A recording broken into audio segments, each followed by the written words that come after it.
So ayan mga utol, magandang araw sa inyong lahat at welcome back dito sa loop natin. Ayan, bali ngayong araw, abangan tayo ng mga pang-nerd natin para sa training nila ng San Quintin, Pangasinan. At pinawalan yung mga ibon sa release point kaninang 6:45. So hindi ko alam kung ano yung eksaktong oras ng pauwian dito sa amin sa speed na 1-2. Dahil nagloloko yung clocking namin na Mavsi. So ayaw lumabas ng forecast kaya ito. Nananantya tayo ng oras ng pauwian. So siguro bandang ano yan, bandang 8:20 ay pauwian na ng mga ibon dahil ang oras natin ngayon 8:10 na. So hindi ko nga kasi malaman kung ano oras ng eksakto sa speed na 1 to kaya ito. Mananansya tayo ngayon. So ngayon training natin na San Quintin, nagkarga lang tayo ng 15. Dahil nung nakaraan, yung ibang NHPC ko kinarga ko dun sa club namin na NHPC, nawalan tayo ng isa mong kada tarlak lang. Nawalan pa tayo ng isang ibon. So kung tutuusin, balik na lang yung sa mga ibon natin dahil mga nakapagpanggasinan na yung mga ibon natin. Nung kinarga ko nga sila ng mungkada tarlak, nawalan pa tayo ng isa. So nadisgrasya siguro isang ibon natin. Sayang, okay lang balik na lang yung training niya. Doon pa siya nawala. At yun nga, hayaan na natin, wala na tayong magagawa doon kung talagang di nauuwi yung ibon. So kaya yun, 15 na lang yung kinarga natin ngayon. At ayan, bandang 8:20, mag-aabang-abang tayo ng mga ibon. So yung panahon okay naman, maaraw. Ayan, maaraw naman. So abang-abang na tayo ng mga ibon. Maya-maya pang konti, siguro magdaratingan na sila. Ayan, abang-abang tayo. So yun mga utol, at ang oras natin 8:22 na. At ayan, mag-aabang na tayo ng mga ibon. Siguro pauwian na ng mga ibon sa mga oras na to. Ayan. So bali may mga nagdaan na rin naman ng ibon kaya ito. Baka paratingan na ng mga ibon yan. Ayan. So habang nag-aabang tayo, ayan, update ko kayo dito sa mga pang-south natin na tinuturuan. Ayan sila oh. So 7 pa rin, kumpleto naman. At kahit papano medyo sanay na itong mga pang-south natin. Ayan. Hindi pa lang sila nag-groupings pero kahit papano lumilipad-lipad na sila. At yun, buti hindi naman tayo pinahirapan itong mga pang-south natin. Hindi sila nangulit nung mga unang araw na pinawawalan natin sila. Kaya ito, hindi tayo masyado nahirapan na turuan sila. Wag lang sila malalayo, wag lang sila madadayo pagka lumipad sila. Hindi na sila basta-basta mawawala. Ayan o. So medyo kumikinis na yung mga pang-south natin na to. Late na rin natin sila naturuan. Pero yun nga, buti hindi tayo nahirapan magturo sa mga to. Ayan, ito may ibon na tayo, first bird. Ito. Ayan. Ayan, second bird. Dalawa na. Mag-asawa. Kabul yan yung asawa nyo. Ayan, dumating 8:23. So ayan, dalawang ibon natin. So ayan, third bird natin oh.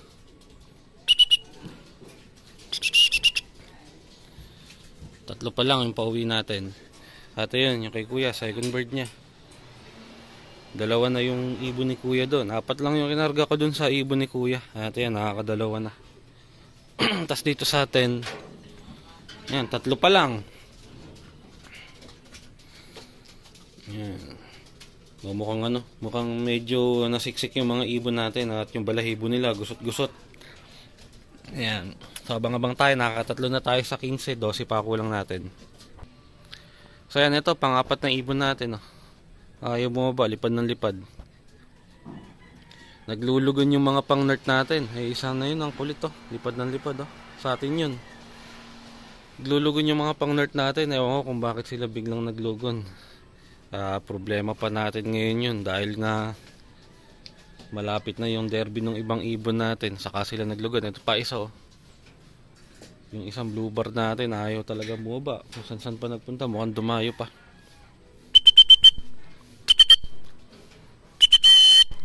Ayan. Ayan, lugon na lugon din yung ibon na to. Ayun, ito. Ayun, bumaba na isa. Ayan yung bluebird kanina kaya bumaba. Lugon na lugon din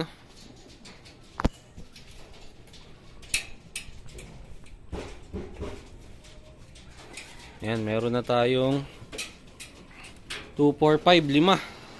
5 na yung pauwi natin. Ayan. So, 10 pa ang kulang.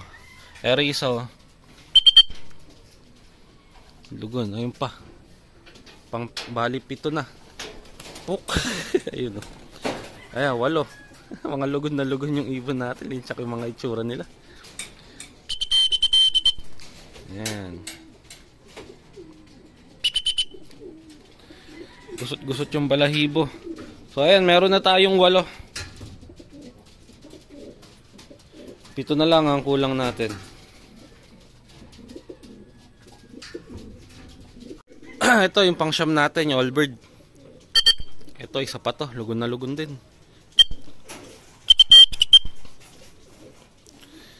Ayan, balahibo ng ibon natin, no? So, siyam na. Kulang na lang tayo ng 6. Ito, pang-6. Ay, pang-6, pang-10. So, 5 na lang kulang natin. Ayan. 5 na lang.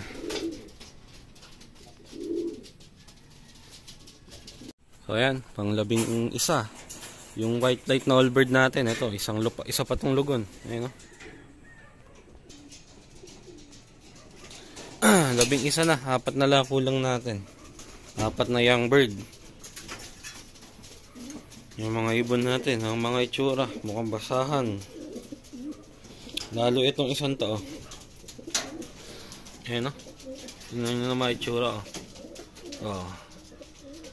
Kala mo breeder na naglulugon. Mayroon pa isa, oh. Lahat sila naglulugon, halos lahat. Kung bakit bigla sila naglugon. Ayan, meron na tayong 11. 4 na lang ang kulang natin. Ayan, pang-12 natin ibon, yung brown. So 12 na, 3 na lang ang kulang natin. Yung white light na black check, yung blue bar, tapos sino ba isa? Hindi ko maisip kung sino isang kulang. Yung kapatid ni Bullet. So 3, yung kapatid ni Bullet wala pa. At mukhang ngayon lang ata na late ng husto yung kapatid ni Bullet sa training, Ayan, so 3 pa yung kulang natin. Black check na white light, blue bar na hen, saka kapatid ni Bullet. Ayan. So 3 na lang ang kulang natin. So ito pang tracing ibon natin, yung black check white light. 2 na lang ang kulang.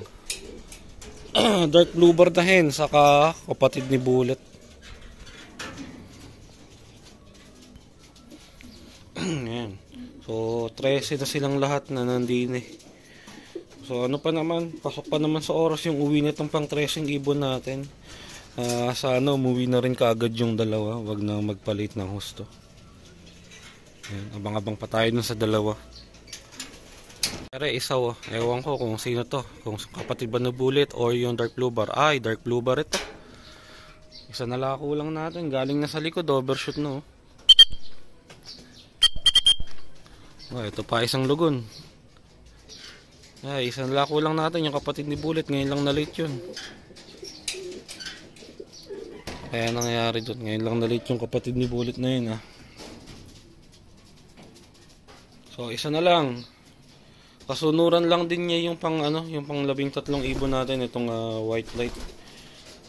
So sana sumunod na rin yung kapatid ni Bullet, wag na siyang magpalit. Ngayon lang na late yung ibon na yun. Hindi ko inaasahan na malilate yung ibon na yun. Ayan, abang-abang tayo dun sa nag-iisang kulang natin. So ayun, wala pa rin yung isang kulang natin. At yung mga pinalipad yung south, ito na, mga nagbalikan na. Ito yung mga magugulang nating south na nakakulong dyan, So pinalipad ko sila, dumayo, at eto, bumalik na. Yung isang ibon natin na late na. Kaya nangyari doon, ngayon lang na late yung kapatid ni Bullet na yun. Ayan yung mga pang south natin, may kasama ng ibang ibon. 6 lang yung pang south natin na yun, So sila yung first batch. At yun nga, yung mga young bird na tinuturuan natin, sila naman yung mga last batch natin. Ang laki ng diferensya ng nila, ng edad. Dahil magugulang na tong mga pang south natin na first batch. Binibreed ko pa lang tong mga pang natin, pang second batch, kaya ayun, ang laki ng diferensya ng edad nila. Pero yun, pipilitin natin na magkasama sila sa isang lot para magkasabay yung mga ibon total. Pare-parehas nga naman silang south. para hindi tayo mahirapan magpalipad, hindi na natin pinagbubukod. Ayan yung 6 na yan natin yan. Yun yung pang south natin.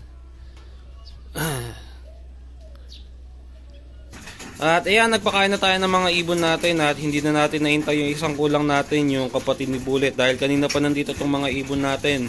Nakapagpahinga na at gutom na sila kaya pinakain na natin. At yun nga, pag dumating yung kapatid ni Bullet, pakakainin na lang natin siya ng bukod. At yung training nga natin yung isang kintin, okay naman, kaso nga lang yung isang ibon natin hanggang ngayon wala pa. Itong 14 na ibon natin na to, umoras naman ng uwi. Kaya okay pa rin kahit paano yung naging training natin. Sana lang dumating din agad maya pa yung yung isang kulang natin. At yun lang mga utol para sa araw na to. At maraming salamat sa panonood at kita-kita na lang ulit tayo sa susunod na arrival ng mga ibon natin.